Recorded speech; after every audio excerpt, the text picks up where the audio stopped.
Okay, we're going to try to run through a couple proofs here.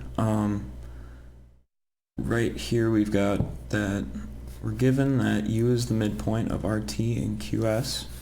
So that means that this point here, U, is going to be halfway on this line RT, which means that each of these segments here are going to be congruent. It's also halfway on QS as well, so these segments are going to be congruent. We were given that information, so I'm going to choose to do a 2-column proof. I'll save us a little bit of space here. So I'll make my T-chart. Okay, so on the left here I'm going to have statements. And on the right, I've got my reasons.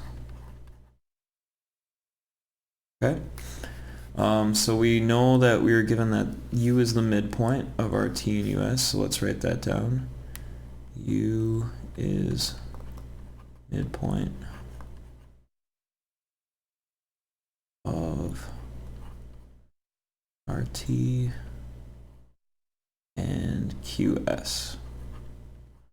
And the reason we know that is because it was given to us. Okay, from that statement here, we deduce that these lengths were going to be the same. So I can write RU, which is this line segment here, is congruent to DU, which is that segment there.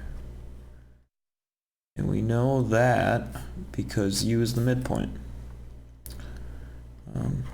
U is midpoint of RT. Okay. We also knew that QU here is congruent to SU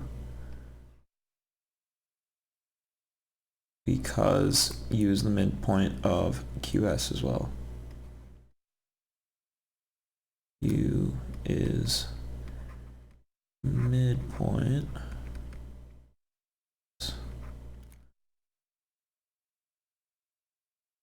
of QS. Okay. Finally, we need one more piece of information to say that these triangles are congruent. We know that these angles right here are actually vertical angles. So I can say that angle QUT is congruent to angle SUR because they are vertical angles. Vertical angles. Okay.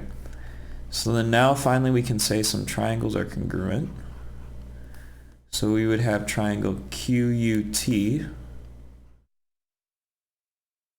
is congruent to triangle SUR.